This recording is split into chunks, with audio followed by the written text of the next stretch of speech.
할렐루야. 오늘도 영상 예배에 나오신 여러분들을 주님의 이름으로 환영하고 축복합니다. 오늘 우리가 볼 말씀은 요나서 4장 11절 말씀입니다. 요나서 4장 11절 말씀 제가 읽어드리겠습니다. 하물며 이 큰 성읍 니느웨는 좌우를 분별하지 못하는 자가 12만 명이요 가축도 많이 있나니 내가 어찌 아끼지 아니하겠느냐 하시니라. 아멘. 오늘 말씀은 요나서의 후반부에 나오는 말씀입니다. 요나서의 주인공은 요나로 시작이 되는데요. 요나의 이름은 비둘기라는 뜻을 갖고 있습니다. 그래서 하나님의 말씀을 전하는 비둘기 같은 전달자가 바로 요나였습니다. 요나는 하나님께서 니느웨에 가서 이 성읍이 40일 뒤에 멸망할 것이라는 것을 선포하라는 명령을 받습니다. 그러나 요나는 니느웨로 가기 싫어서 하나님 앞에 불순종하며 다시스로 가게 되고 여러 가지 고난을 당하게 됩니다.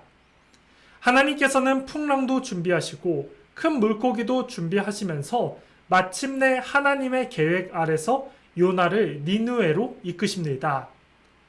니느웨는 당시에 큰 성이었습니다. 4일이 걸려야지 니느웨를 한 바퀴 돌 수 있었던 큰 성입니다. 요나는 니느웨를 걸으면서 사람들에게 외칩니다. 40일 뒤에 이 성이 멸망할 것입니다. 근데 놀라운 것은요, 사람들이 이 회개의 이 소리를 듣습니다. 그리고 사람들이 여기저기에서 금식을 선포하면서 주님 앞에 회개 기도하기 시작합니다. 심지어 왕도 자신의 아름다운 왕복을 벗고 굵은 베옷을 입고 백성들에게 금식을 선포하게 하고 하나님 앞에 회개의 기도를 합니다. 하나님께서는 니느웨 사람 12만 명이 회개하는 소리를 들으시고 니느웨에 멸망한다는 하나님의 뜻을 거두시게 됩니다. 요나는 이 모습 속에서 화가 납니다. 그리고 투정 부립니다. 하나님 멸망시킨다고 하지 않았습니까? 저를 차라리 죽여주세요. 요나의 투정이었습니다. 나중에는 요나는요, 동쪽 성읍으로 나가서 거기에 초막을 짓고 니느웨가 멸망하는지 안 하는지 지켜보게 됩니다. 하나님께서는 요나 머리 위로 박넝쿨을 준비하게 하십니다. 요나가 기뻐합니다. 그러나 새벽에 벌레를 준비하셔서 또 박넝쿨을 갉아먹게 하십니다. 요나는 불평불만합니다. 하나님께서는 말씀하십니다. 네가 박넝쿨 때문에 이렇게 기뻐했는데 네가 박넝쿨을 위해서 한 게 뭐가 있느냐? 하물며 니느웨에 12만 명이 있는데 내가 어찌 그 백성을 아끼지 아니하냐? 라면서 요나서의 말씀이 끝이 나게 됩니다. 저는 이 요나서의 말씀을 들으면서 두 가지를 깨닫게 되었는데요. 하나는 하나님의 사랑입니다. 여러분, 하나님께서는 니느웨를 멸망시키겠다고 하셨지만 니느웨 사람들이 주님께로 돌아올 때 주님께서는 니느웨 사람들을 용서해 주십니다. 그들을 받아주십니다. 그렇다는 것은 처음부터 하나님은 니느웨의 멸망이 아니라 그 사람을 구원시키려는 하나님의 계획과 목적이 있었습니다. 하나님께서는 니느웨 사람을 아끼기 때문에 요나라는 선지자를 보내며 그들에게 돌아와라, 돌아와라 라는 하나님의 사랑을 발견하게 됩니다.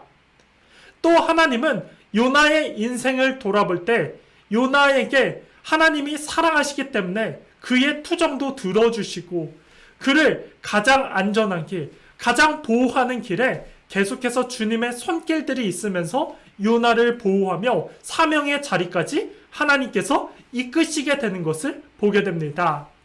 하나님은 사랑이십니다. 여러분, 그런 관점에서 보면요, 하나님은 오늘도 저와 여러분들에게 관심이 많으십니다. 우리가 불평하고 투정해도 주님께서 들어주시고 우리 마음을 새롭게 해주십니다. 또 우리의 삶을 이끄십니다.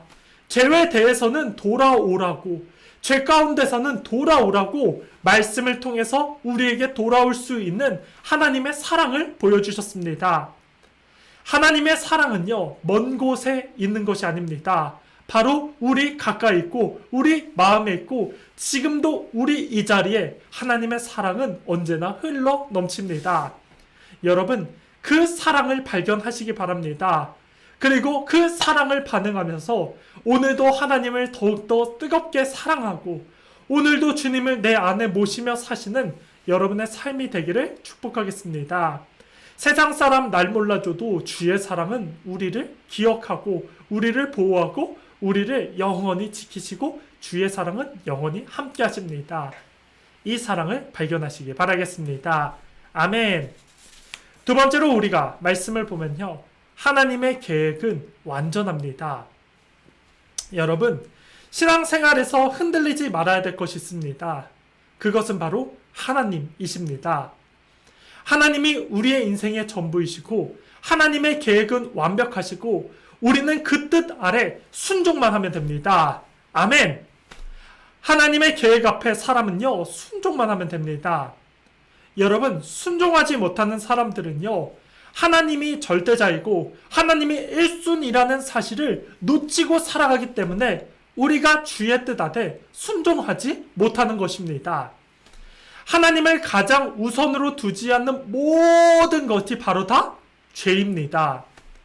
여러분, 죄는 영어로 sin이라고 말합니다. sin은 알파벳으로 SIN이라고 말합니다. 가장 중요한 것은 I입니다.